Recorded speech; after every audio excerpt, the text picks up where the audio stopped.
before, you know, and mainly to look at how people speak, because the difficulty is when you're writing something, if you've got a Liverpudlian accent, Yeah. you've got some Cockneys that you've got to understand. You've got to do some research around it, otherwise your characters' voices are not going to be believable. Yeah, And I got all these actors together, and the actors start saying, "Oh, you know, I live next door, you know, and I'm ill. What disease do I have?" And you know, the actors will start asking you stuff. "Oh, disease. Oh, good point. What disease do you?" And then you know, the actors, because they bring so much to it. Yeah, so they have to get into the role as well, don't they? Yeah, and they make you understand what it is all about. And that's the thing. Sometimes you write a script. You may not understand yourself what it's about. That's the other thing.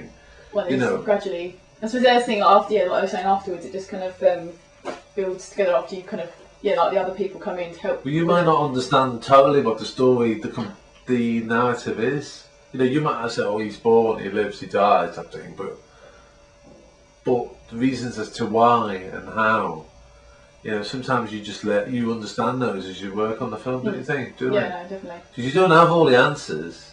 Oh no, I think because you just sometimes always just you think, oh yeah, it'll come eventually. But I mean, I just stick with the story because I know that the story is my core thing, and then in terms of what I discover on the journey, because each film is a journey.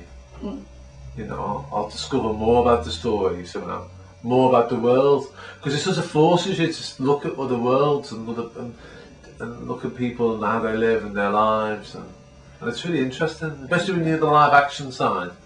You've moved on to more live action, haven't you? But just the last film is a mixture. But I quite like that not randomness, but I like the way it can mutate and become something. You have to embrace that in filmmaking. I like the idea of mixing media. I think it's like it just makes it really interesting. I think. Yeah. Well, I sort of done. I think I'm one of those people. I've been writing the script recently, and people keep saying put more animation in, and I don't put. I only put it in when it's needed. Right for it, yeah. You know, because you don't need it all the time necessarily. Do you know what I mean? Yeah, that's why I was film like the one I'm making at the moment. I wanted to have like separate. Well, because of timelines as well. I wanted to have a bit of like. Well, it's gonna be. I haven't seen this. I haven't decided if it's gonna be live action, but I just think it would give it more like the way about the stories. Because the idea is that I'm telling, like when I tell the story, it seems to be more fluid and like it just works better. But which I'll tell you what's doing actually. But basically, my animation is about basically none of my family know anything about this. My tutor was just kind of, as we're trying to think of ideas for stories, and he just said, you know, write something really meaningful to you. So I started writing stories when I was younger, and that's why I was saying I want to see your behaviour because it's about my grandmother dying. Basically, I didn't grieve, like I carried on as if it were no other day. Basically, my mum came in and told me, and I was just like, okay, right. And I hadn't seen her for a year. It's basically kind of, it goes days and days by. I keep not wanting to see my granddad. I didn't want to see him, and like, because I remember my granddad as being like, he's always happy, kind of thing. And then eventually, kind of days later, I see him, but it's because the fact that he's not the same man I know. That's what kind of upset me. And then it took me days and days and days and days to cry, and obviously my family thought she's crying for her grandmother, but then it kind of I only realised this recently, and it's in went to the funeral as well, and then it's kind of like my granddad. I was constantly looking at my granddad, and it was my granddad that kind of upset me. It wasn't. I didn't cry. That's why I don't want to tell my mum because she might be horrified the fact that I didn't cry for my grandmother, but I cried for my granddad. Because of the fact that he was this different person. That's why I was like, my tutor was like, this could be really, you know, good if you make it, if you make the story perfect kind of thing. But then there's also this fear of, because I haven't told any of my family, like every time I go around my granddad's, like, because I have to get certain things from him, I'm like, yeah, my tutor wants to do this, yeah, I've got to do these testings for on family, I'm like, yeah, can you say this? And it's hard though doing stuff about your family, because when I did that one, I Load the Balls, to say that was about my grandmother who got cancer off the golf balls, you know, and that was hard because it was weird for me when I went to art college. My mother died like 3 weeks before I went to art college, so it had a big effect on me. And I left, you know, Liverpool. I went to Farnham, and then, you know, I suppose I always wanted to make. I always wanted to make something for her in a way. And I made that film, and I remember that it was the most, because I suppose it's the nearest one to it being about, it was directly about me and about my mother and stuff. And I remember that, you know, all my family got really upset and, you know, and stuff, and at the time, because my mother was swearing a lot, and you know, I had to swear, and then she would never have swore, but she did swear in real life. But and I remember there was just different aspects, and I think I took it quite personally as to what, for me, no worrying about what people did think about it. Because when people said, "Oh, it's shit," I'd go, "Oh my God, that's my life, that's my," and that's quite hard. That's a, you know, it's a different. You take it differently when you.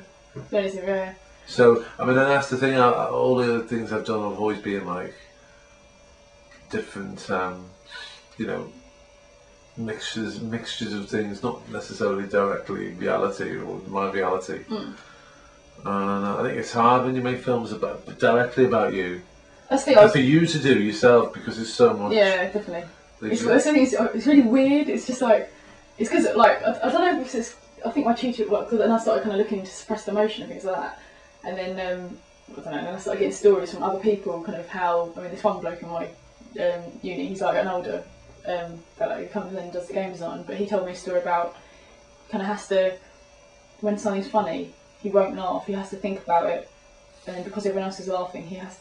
Like he'll think, it's weird, kind of like he has to. It's like he's kind of, he forces it out in some sense. But yeah, I didn't mind. I just think I did it, and my tutor was like, "That story is like the one," because I did loads of different stories, and it's gonna be weird. I see.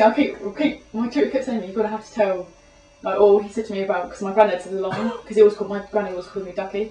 Yeah. And there's a bit, and he says, "Hello, my Ducky." Always says my granddad was the happiest man, you know. He's like, "Hello, Ducky," you know. Yeah. And then he said, "Oh, you know, get him to do this line." I'm like, I can't do it. Like, I can't. I've got that "Hello, Ducky," but there's this another line, and I said, I think I need to, because I didn't want it because it's got an emotional line. He's like, "Yeah, tell your granddad," and I'm like, I can't do it to him because it's like just weird to get him to do it, because the line would have to have so much emotion in it. Yeah, I don't want to upset him and put it into that. So I said it'd be if I say the line, because that's why I was using Dad's Dead as my film for my analysis, because I could use one to compare to yours. Yeah. Because it's all voiceover and telling a story. Yeah.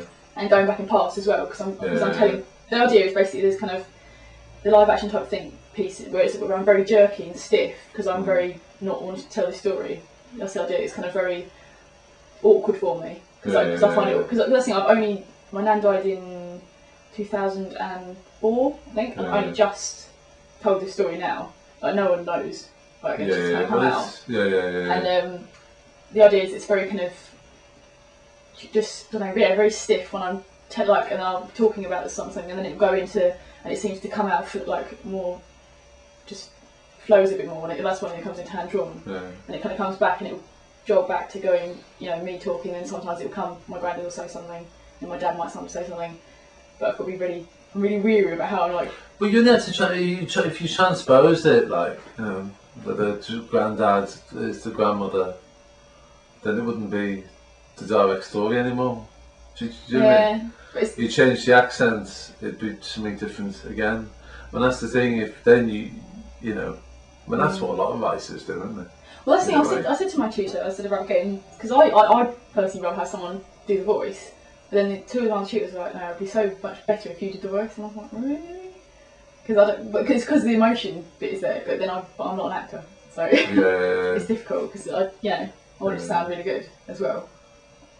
But it's really like, it's freaking me out a little bit. The thing is, though, with fiction as well, is that nearly all writers draw upon the real world, don't they? Yeah. You've got to look at the reality, otherwise, you know, because it's about plausibility and about making something that you watch it, that it's real. So it has to be realistic. But I mean, you could always.